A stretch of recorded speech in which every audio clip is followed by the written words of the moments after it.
경북 예천경찰서에서 수사 종결이 안 된 사건이 가해자가 피해자보다 먼저 알고 대응하는 일이 발생해 경찰서와 가해자의 유착 의혹이 일어 상위 기관의 철저한 조사가 필요해 보입니다. 본지는 지난 예천군수 선거 기간 동안 작성한 기사 3편에 대해 개인 유튜버가 개 되지만도 못한 언론사, 쓰레기, 기레기라는 표현으로 영상을 제작해 올린 것에 대해 명예훼손으로 고소한 바가 있습니다. 문제는 명예훼손 고소건에 대한 수사 종결이 지난 7월 25일에 났음에도 불구하고 7월 20일 가해자가 미리 결과를 알고 공개적인 장소에서 피해자를 향해 혐의 없음 나왔는데 나도 고소할까라는 발언을 공공연하게 한 것입니다. 타 경찰서 관계자에 의하면 수사 종결된 사건은 결과 통지서가 발송되기 전에도 가해자든 피해자든 전화가 와서 물으면 결과를 알려줄 수 있지만 종결 전 사건에 대해선 자세한 사항을 알려줄 수 없다고 말했습니다. 한편 예천경찰서 수사과 지능범죄수사팀은 위 명예훼손 고소 사건이 7월 21일 내부 결재를 받고 25일 수사 종결 처리돼 검찰로 송치됐다고 말했습니다.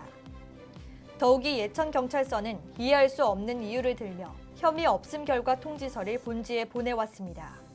예천서 지능팀 관계자는 피해자인 기자 및 언론사에 대해 일부 익명 등을 노출한 것이 없어 특정성이 성립되기엔 불충분하다고 말했습니다. 하지만 당시 본지에서 다룬 3편의 기사는 예천 주민이 이용하는 밴드 등에 퍼나르게 돼 수천여 건의 조회수를 기록했으며 단독으로 다뤄져 기사와 이 기사를 폄훼하는 가해자의 유튜브를 본 예천 군민이라면 본질을 특정하기에 충분하다고 할 수 있습니다. 또한 예천서는 피해자 측이 전 예천 부군수에 대해 여러 건의 호의적인 기사를 작성하고 김 군수에 대해 사실관계에 기초하지 않은 비판성 기사만 작성한 것을 발견하여 일종의 선거 개입으로 의심돼 발언했다고 하며 실제 뉴스메타의 인터넷에 예천 농공단지 활성화 방안 등 다수의 기사를 게시한 사실이 확인돼 피의자의 주장에 아무런 근거가 없다고 보기엔 어렵다고 했습니다. 그러나 당시 김 군수 관련 기사는 여러 명의 해당 주민들의 제보와 예천군 공무원과의 통화 등으로 사실관계 확인이 이루어졌으며 관련 녹취록도 경찰서에 제출된 상태입니다.